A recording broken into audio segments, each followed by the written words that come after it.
So as we know, NFTs have been getting a lot of hype. Just last month, monthly trading volume of NFTs reached an all-time high of 6 billion.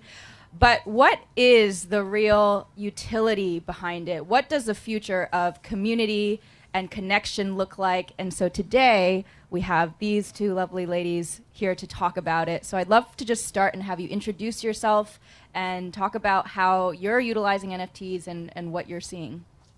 Thank you, Lisa. Charlotte, I'm originally from France. I grew up in a wine family and pretty much did everything I could to get away from the wine industry, but it always called me back. So I'm here. And we really, with great pleasure, launched an NFT in December for the Robert Mondavi winery. As you can imagine, the wine industry is fairly conservative, so wine and NFT wasn't an obvious fit. But it was for us at many levels. It was because we worked with Bernardo to explore wine aging in porcelain and obviously provide absolutely phenomenal vessels. And Jordan, when you have a chance, just bring one to me and we'll show them. And the NFT part was less than obvious. Obviously, a lot of great buzz. But why would we do an NFT as wine? And what really caught our attention was blockchain. You may or may not know that one of the biggest problems for the luxury wine industry is counterfeiting. We estimate about 30% of wines being counterfeit. So obviously authentication is front of mind for us. So we found a partner that also wanted to learn about blockchain. So this is really why we jumped in. And we're super glad we did. We did in a way that was unusual, working with Clay Heaton and providing generative art, which was very challenging for a brand. We like control. We had no control. So that was fun. What really is exciting us today is the power of community and the power of learning from those brand new people that may or not have been attracted to regular wine. So we're working through utilities. Lisa, you talked about utilities, which was a new word for us. Bear with us. And how can we build spectacular consumer journeys with you when you become a token holder, right? What interests you? Is it being at the winery with us, making a special blend with one of the winemakers? Is it attending AMAs about wine investing? It's a real thing. And what does it look today and what it will look tomorrow? So utilities and community are definitely what interests us the most at this time. Great, thank you. Hey everyone, my name is Sydney Lai, and I am a part of Griffin Gaming Partners. There, what we focus on specifically is NFT in the gaming and metaverse space. In terms of background, I've spent the last 7 years in the industry. Previously, I was at Consensus, where I did 7 of the token sales to the tune of $41 million. And why I'm here today is really just to help those who are attending, to help educate and inspire, understanding how to utilize NFTs, not within just gamings or in a JPEG, but how to help understand what NFTs can relate back to you. Why would you be interested in NFTs? And maybe, again, it's not just a JPEG. Maybe it's not just in games. So glad to be here. Thank you so much. Awesome. So I think one thing that we want to touch upon is just this idea of ownership and how NFTs are really transforming the ability for customers, for consumers, for people to have ownership in the brands that they support and to evolve and grow with them. So I'd love to just hear from both of you about how you're thinking about this transformation of value. Yeah, ownership, big time, right? You own an NFT, there's a trace of it, it's yours. It really helps us really having that grasp that we wouldn't have in a regular environment. So ownership is a very big deal. The part of ownership that gets me excited is ownership of the conversation from you when you become a token holder, right? It's no longer we push out messages to you, but we collaborate as to what you're interested in, and we sort of build that future forward. So that's really on our end. Sydney? When it comes to ownership, I like to give a really clear case study. So of those in the audience, who comes from a large city that has a lot of taxis? Taxis? New Yorkers? Anybody? Right? So a really great illustration of ownership is actually the taxi medallion. So the taxi medallion is actually a very appropriately designed NFT or non-fungible token because the taxi medallion has value, but you can't go to Whole Foods and like pay for your groceries with it. You still have to sell your NFT or the taxi medallion on the market so that another taxi driver could actually buy that NFT and then operate it, right? So they have to own that NFT. And the NFT or the taxi medallion in this case gives you the right to operate your car to drive from point A to point B. It gives the regulators or the government a right to have a revenue share from that. So when you think of ownership, or the way I think of ownership, a really well-designed token model is actually a taxi medallion.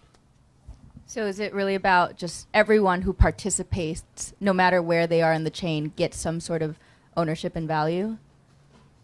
Yeah, so the idea is that if the taxi medallion owner owns it, so they have a right to own it, but actually there's three players in this economy. There's the taxi driver themselves, there is the government, and then there is also the enterprise or the institution that leases out the taxis as well. So there's different types of ownerships and then also revenue pass through, but it also, again, as an owner of this NFT or this taxi medallion, it gives you the right to have access to the taxi marketplace. Got it. So I think what's really revolutionary is that users own things that where they create value. So it's usually been, even with brands, a one-way street and, pushing messages. But I think that, even what you're doing at Robert Mondavi, you're really allowing people to participate.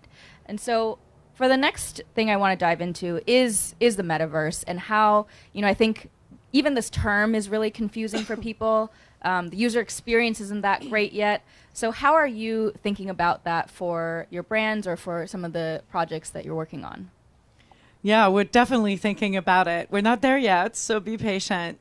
But it's very similar in many ways as, you're purchasing NFTs of different goods, whether they're luxury bags or sneakers, right? Like at some point, you'll want to show your seller. If you're a wine collector and you've got hundreds of bottles, if not thousands of bottles, you'll want to show your kind of your badge as such. So there's huge potential.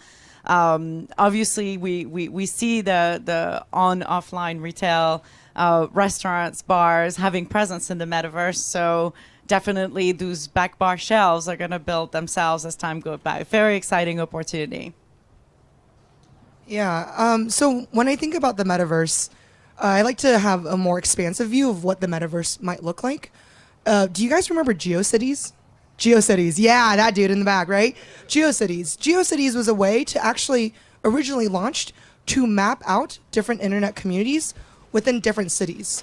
So the concept of metaverse has been around for a very, very, very long time, for multiple decades. Maybe those who are early Nintendo players, you guys remember the red and black, I'm just staring at you at this point, like the goggles, right? Like you were playing in like metaverse Mario Tennis back in the 90s. It's absolutely nuts. So the way I like to approach the metaverse is really just reminding everyone that the metaverse isn't just today. It wasn't just yesterday. It's been around for a very long time. And that definition of metaverse is always expanding. And that's really the hill that I'm going to die on. Yeah, and I think that's a really important reminder is that while the blockchain technology is revolutionary, but a lot of these concepts, everything from DAOs, they're just co-ops on the blockchain, right? We've had different versions of the metaverse before. So I think if you're new to this space, don't get caught up in the jargon and don't let that prevent you from exploring more. And so when we think about then bridging the physical world and the digital world, what are some of the obstacles that need to be overcome? Adoption is one. People stopping being afraid of NFTs. And I think asset-backed NFTs do a really good job at making the concept more familiar, where people are not scared. Is it cryptocurrency? I'll share with you a fun experience when we were in the middle of building this project, where some key stakeholders were very afraid of the dark web because of the name associated with crypto. Crypto is everywhere, and projects like ours really help democratizing or bringing awareness. So we're really hoping to see a lot more of those asset-backed projects to really bridge from reality to digital. It's always learning, right? It's like, so 12, 15 years ago, the whole idea of social media was scary. Again, control from brands, right? Oh, those consumers are going to be talking about us in a public forum. What are we going to do? Nothing changes. It's really completely about opening the door, having transparency, and inviting collaboration. So when I think about the Web 2 to Web 3 bridge, what I've seen worked really, really well is just frankly relatability. I think for a very long time, as we've worked in this industry, we'll talk about very, kind of what you said, like very deep jargon, and it's just not relatable, it's not palatable, and it's not contextualized. So being able to bridge that Web 2 to Web 3, you have to be able to contextualize a lot of the onboarding process. And just kind of like how I introed my perception of NFTs was actually contextualizing to the rest of you all a taxi medallion, right? And that was the same way with Web3 adoption or even NFTs. I mean, CryptoPunks has been around since 2017. At the time, it was like around $10. But the thing is, it wasn't until at this point when you're able to contextualize, like, oh, an NFT is a JPEG, and then I'm gritting my teeth. I'm like, yes, it's a JPEG. But hey, if that's what you need to be able to contextualize and then onboard, I think the bridge is to be able to have relatability, and you are able to see yourself or your product within that adoption of Web3. Awesome. So are we going to bring up, speaking of products, shall we bring up the first asset-backed NFT that's a bottle? Is that wine? Yes. Yes. So this is a Magnum. For those of you who are wine connoisseurs, it's the ultimate size for aging wine. There's a reason we did it as a Magnum. It wasn't an accident. And this is a porcelain Magnum. And it's, for us wine geeks, a massive opportunity to taste over the next 30 years porcelain versus glass. So for all of you joining us in this project, you'll get your invitations for until 2051. Is that right? I look forward to that. Don't die. Yes. We'll have to look at transferability here, Sydney. But no, yes, we'll be right back here at the Great Daily House for sure. But it was also for us a way to challenge ourselves and go at doing things differently. We learned a tremendous amount of things during this project. As originally a marketer, a lot of us thought this was a campaign, and then we go do other things. And I'm super delighted to really learn that actually it's about the community, it's about building things together more than anything. So thank you, Jordan, for bringing the bottle. So together we'll be wining and dining in the metaverse. Yes, until 2051. So I want to open it up to the audience for any questions, anything that you want to ask about NFTs, Web3. Yep. When we think about wine and blockchain in general, what are the other big opportunities there outside of NFTs that you think the wine industry could be leveraging blockchain? Yeah, many, and they start at the vineyard. So the project we just presented comes from the Tocolon vineyard, which is in the heart of Napa Valley, and one of the true Grand Cru type of vineyards. You find wines that sell from $1,000 to $500, so very significant vineyard. It's got its own specificity. So we're trying to see through blockchain, how can we map the different blocks? So huge opportunities from a farming standpoint. And we're just starting to scratch the surface, right? We scratched it a little bit with marketing. We're scratching it with wine aging, wine ownership. So viticulture, I'm sure from a winemaking process, we'll also find ways to apply. And maybe even applying DAOs, a DAO structure for those who are working either full-time contractually in the wine industry as well. 100%. I mean, we have a lot of associations, right? We're always stronger as a village. So we work very closely with our neighbors. So this whole idea of DAO is very similar to what we're doing, but yeah. Yep. What are some of the ideas you have about how to maintain the bond between the token and the physical object over the next 30 years? Plenty. So first of all, you've got two options. If you're a token holder, you can drink the wine, or you can age it. And once you've drunk it, you can keep the bottle as a collector's item, or probably trade it as well. In terms of building this community, we already have groups of very high-end consumers that come and spend fortunes and have special events. So we always think about special events, right? Because for any of you who come to Napa, definitely the Robert Mondavi winery should be on your list to stop.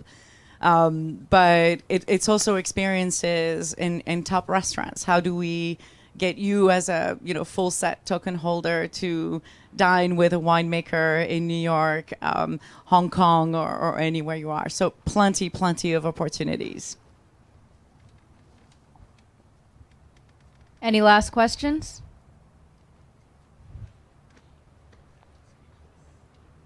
Speechless. Shocked. So any last words from... Oh, yes. So 2051, what happens to drinks?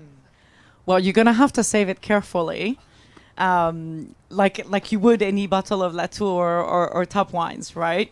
So my advice to you is handle it carefully. And if you have a large cellar, you probably have some level of insurance with this large cellar, but take it very carefully. Yeah, unfortunately, we live in California. There's no predictability. I know the insurance rates. Yep. Pretty steep earthquake insurance rates there. So if there's one thing you want the audience to take away as they think about NFTs and how that could apply to their lives, what would you say? Keep an open mind, because an NFT for someone means something else for the other person. So for us, we're thinking authentication. For some, you're thinking investing vehicle, right? So keep an open mind as to what the potential is. There's in my mind something that tells me that my next house deed or car deed is not going to be with the DMV and potentially through an NFT. So keep an open mind, and collaborate and contribute to the conversation. I guess I would say if you lose your way, just remember the taxi medallion. Yes. Awesome. Well, let's give a round of applause to our panel.